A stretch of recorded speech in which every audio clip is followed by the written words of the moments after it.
Imagine being asleep in your cruise cabin and then suddenly you're woken up by a jolt of your ship running into another one. That's what happened to some cruisers. We're going to talk about that and more stories coming right up.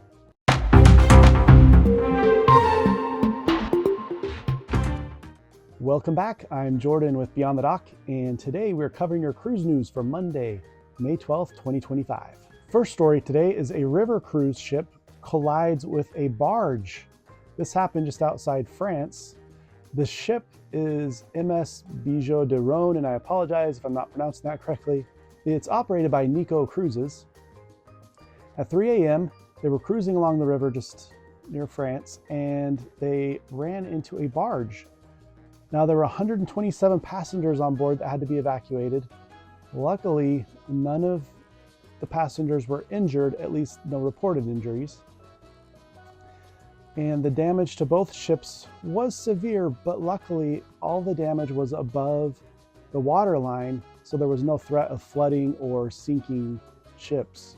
There's not a lot of details surrounding this as to how this happened. Cruise ships have sensors, and this was a river cruise ship, but still, they have sensors too. There should have been some sort of malfunction or something for this to have happened. We'll keep watching this story and give you an update with any details if they become available. Our next story is coming from Norwegian Bliss, out on an Alaskan cruise. The Bliss was on a 7-day itinerary. And what's significant about this is there were a number of medical emergencies. One of them required the Coast Guard to get involved for a helicopter evacuation. That particular emergency was a 54-year-old man with symptoms consistent with a stroke. There were other emergencies on board that required that somebody needed to get on a little boat and go back to the port. And the medical staff was just really busy. And there's always medical incidences that happen on cruise ships, but just the number of these is unusual. One of them happened just 2 hours after leaving the port. There are medical challenges on board cruise ships because they have what they have on the ship. There's often not a close hospital for severe emergencies, so the cruise ships have to be stocked with quite a variety of things that they might encounter. Heart issues, broken bones, scrapes, stitches. There's quite a variety. So this is a good reminder for why travel insurance could be important. You never know if you're going to be involved in an accident or you'll come down with a health issue. So having travel insurance can really help alleviate some of that concern. And cruise bills are pretty expensive if you have to see the doctor. We've talked about stories before where $40,000 or more could be your bill depending on your emergency and what they do. So always have travel insurance when you're going on a cruise for sure. Next story, Carnival announced that they are changing some itineraries for Carnival Venezia and Mardi Gras. Instead of going to Grand Turk as originally scheduled, they are swapping it for Amber Cove. They give the reason as operational considerations for why they're making this change. We don't have any more details other than that. Sure, we can speculate, but maybe it is just operational changes. It could just be that maybe there's too many ships going in that day. So Amber Cove is 25 acres and it's run by Carnival. They do have a lot of excursions done there, and in the Dominican Republic there are a number of amazing excursions you can go to. So for those cruisers that had excursions booked in Grand Turk, Carnival is trying to replace those with comparable excursions or refunding the passengers and giving them a $50 credit. So as your cruise approaches, always check the itinerary to make sure there weren't any changes. Usually they'll notify you if there is a change, but it's always a good idea to keep following the itinerary. And you never know, some changes do happen the day of or the day before. So it's a good idea just to always be watching that, especially if you have excursions. Even more so if they're through a third party and not through the ship. Many of the excursion companies allow you to get a full refund within 24 hours, so keep that in mind. If you've been to Grand Turk and Amber Cove, which one do you prefer? Would you rather have gone to Grand Turk, or do you like Amber Cove better? I've been to both, and Grand Turk was on my first cruise, so I was a little hesitant about just taking a taxi and going somewhere, so we stayed at the port. And I for sure will take a taxi next time and just go somewhere other than just the port, just so I could see more of the area.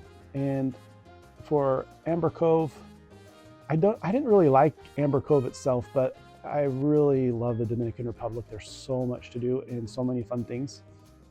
So personally, just because I've been to the Dominican Republic a few times, I would probably want to go to Grand Turk just so I can explore that area a little bit more.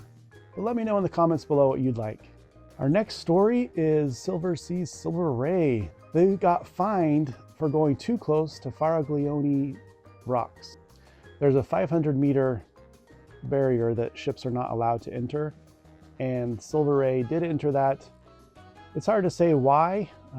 Captains all know the rules, and this particular captain was given a formal warning, and Silversea was fined about $1,200, which isn't a significant amount of money. The point wasn't the money, it was that there was a fine. They did something about it. There are a lot of watchdog groups apparently that just monitor these rocks, and so there was video and pictures of the cruise ship getting too close.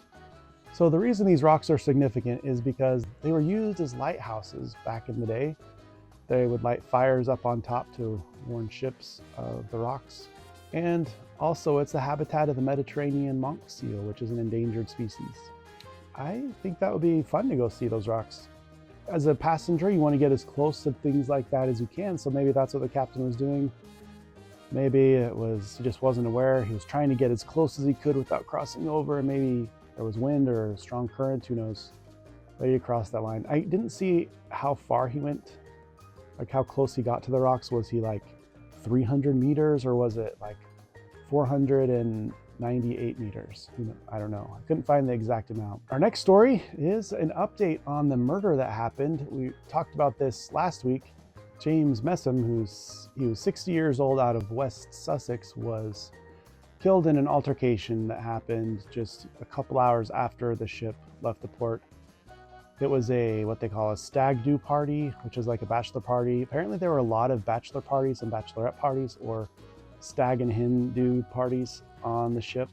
So there was a lot of drinking. Passengers on there said that there were a lot of smaller altercations. One man, a 57-year-old, was arrested for murder, who was released on bail the following day. And then a second man was just arrested, a 56-year-old, out of Richmond, London, for suspicion of manslaughter. We don't have any more details about these suspects, but we don't have their names, or we don't even have reports about what happened. Usually when there's an incident like this, there's pictures or video, or people that saw it are recounting it online, but we're just not seeing anything about this. So we don't have any more details than that. But we're following the story closely, and we'll give you some updates as they become available. Our last story today is Utopia of the Seas is going to Cozumel.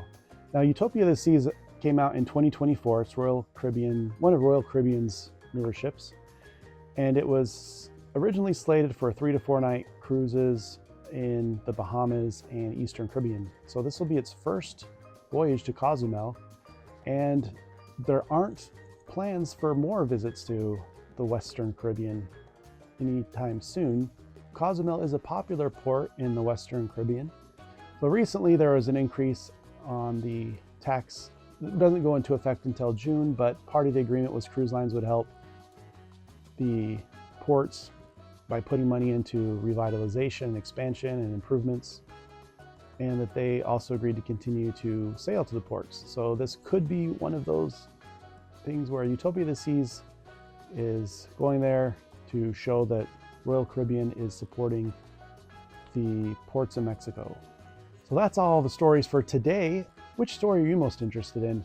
We talked about the river cruise line crashing into a barge, Silversea getting a little bit too close to some historical rocks, the Norwegian Bliss in Alaska having a large number of medical emergencies, an update on the murder case that happened on an MSC ship, and Royal Caribbean's Utopia of the Seas is going to Cozumel.